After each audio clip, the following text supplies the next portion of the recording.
Hey guys, Katie here from Equestrian Movement, and we're doing a little training today on what we choose to do over the desensitization process in most areas. So what I wanted to talk to you today about is, the difference between knowing whether you're doing the exercises to develop cues and communication for both you and your horse, and knowing whether you're doing the exercises to help your horse organize its emotions. So if you don't think that horses can feel emotional state, you need to probably rethink how you're dealing with horses, because fear is an emotional state. So if you're not thinking about how you can help your horse address their level of fear and spookiness, then all you're doing is teaching your horse not to react rather than teaching them how to deal with fear and stress.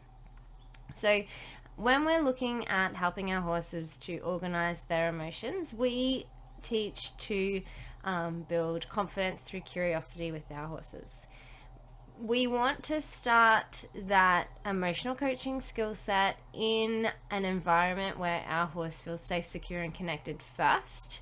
And then when we start testing and challenging the environment, then, how translatable are those emotional organization skills that we established in our environment that we started our horse in. So this is where we start, layering in the different range of skills that we do in training. So you're not just lunging your horse to say, see, look, I can lunge my horse. You're not just teaching your horse to target to say, see, I can teach my horse to target. You're not just doing in-hand work to say, look, I can get my horse to walk beside me. What you're doing is you're shaping your horse's emotional response to your ask. So if you're finding that you're kind of getting to a certain place with your horse and then you go to challenge them and it all falls apart on you, then, you can understand where that's coming from when you come from the perspective of what you've done with your horse to coach them emotionally and to help them organize their emotions within a safe, secure, connected environment where they know what's expected of them. You change that environment, then of course, the stress levels are going to become heightened and they're going to be more emotionally reactive. And so that's where the spookiness and the bad behaviors and whatnot that we talk about kind of come out and become more escalated. So just because your horse is able to self-regulate in your training environment doesn't mean that when you go out into face your next challenge with your horse or to take them into a new environment that they're going to be able to do it by themselves. So the purpose of our groundwork is to open up that communication and that conversation with our horse, that we're going to help them organize their emotions and to stay calm and secure and connected. And then we're going to challenge that environment. But we're not going to go from, going just like in-hand lead line around the paddock at home to taking them out to their cross-country show, because that is too big of a leap, and that is where we overface our horses. What we're going to do is we're going to slice out the next tiniest step, because what we're trying to do is we're trying to build confidence in our horses. When our horse becomes confident in the choices that we make for them and that they trust that we're making good decisions for them, then they become more confident in us and more confident in the way that we introduce them to new things, so that they look to us for us to kind of guide them and show them through that behavior.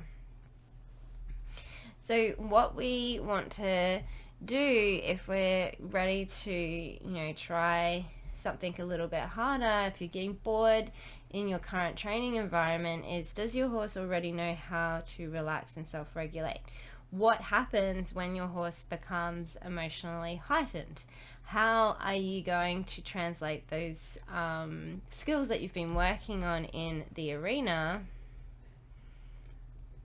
through to your horse knowing how to manage themselves in a more challenging environment. And then, you might take them into that next challenge and recognize that, hey, you guys just aren't quite ready yet.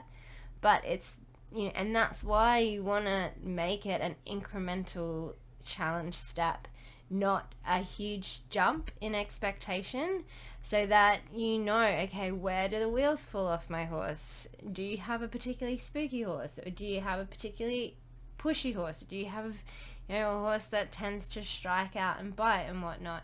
And how have you coached them through that in that secure environment where they know what's expected of them? How have you focused their brain? Where is their attention? Where are they looking? Do they look to you? And how can you support them with the skills they need moving forward to do the more exciting and challenging things that you want to be doing with your horse? So when we talk about desensitization, all it teaches our horse to do is not react to the scary stuff. It doesn't help them manage where they put their fear, what they do with fear. All it tells them to do is say, when you're scared, you freeze. And so that can, short term, make our horses a little bit safer, because it's getting them to, not be reactive to their environment. But there's only so much fear that our horse can tolerate before they explode. And so that's where we will hear about bomb-proof horses, or my horse has been perfect, but then all of a sudden they explode out of nowhere. Does your horse have the skills to change their fear, their feelings of fear, to confidence?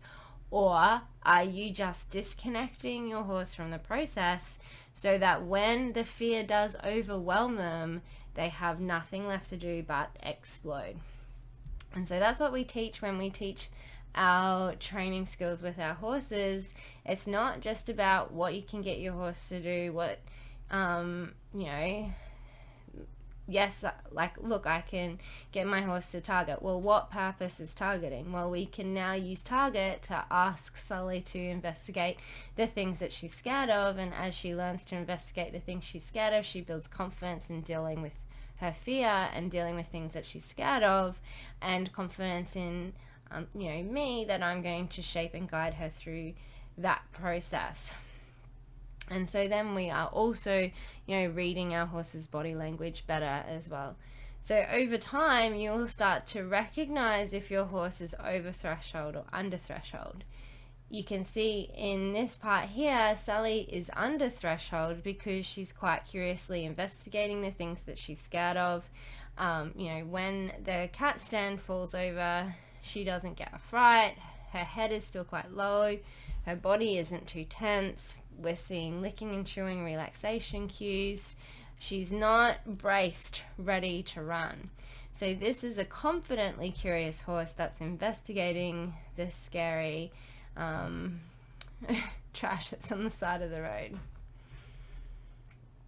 And then when it comes to a time when we are at that tipping point threshold where our horse is getting close to not being able to regulate itself emotionally anymore, we're going to be able to use the skills that we've established in the safe training environment to show them how to organize their emotions when they're scared. So we can see, Sully escalating her fear here, where she's more alert, her ears are pricked, we've got the Arab tail, her body is tense, all of her body is ready to run.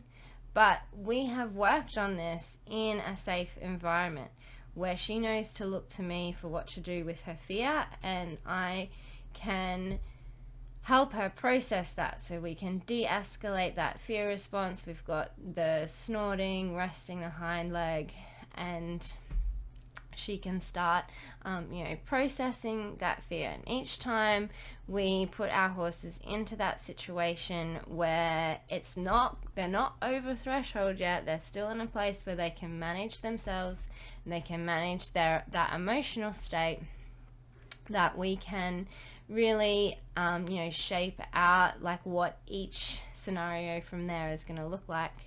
So if that scenario in itself, had resulted in Sully getting hurt, or me getting hurt, or everything kind of going pear-shaped and just being a disaster, then Sully would lose confidence in me, I would lose confidence in Sully, and that's what overfacing looks like. But if we just incrementally stretch that challenge that we're asking of our horses, and then each time we're just stretching that challenge a touch, we're helping our horse organize their emotions and then helping them return to that safe, secure environment where they can properly relax. Then we're just, shaping out that emotional resilience to deal with the big scary things that we're going to ask of them when we, bring the green horses along and continue their training. So this is what we do in our membership training, Trainability, where we start with the skills, and we interlace the how to use the skill to organize the horse's emotion, to develop mental relaxation so that we get emotional resilience, so that then we can layer in the next skill, and over time we layer in each skill for communication. We're also layering in more emotional organization so that when we get to, we don't get limited by, okay, this is, as far as we can go with our horse being completely shut down, disconnected and dissociated from the experience before they snap out of it and implode. We're saying, no, okay, I see that my horse is scared in this scenario. Let's transform this fear to confidence in this really small chunk of training. And then each time we transform our horse's fear to confidence, they become more confident in themselves and they become more confident in us. They become more able to and more ready to tackle those bigger asks that we're going to ask of them. They're going to build confidence in themselves to say, yes, I can do this. And in particular, yes, I can do this because you're with me. So if you want more information, just reach out, send us an email, or head over and have a look at our online membership. Thanks for watching. Bye.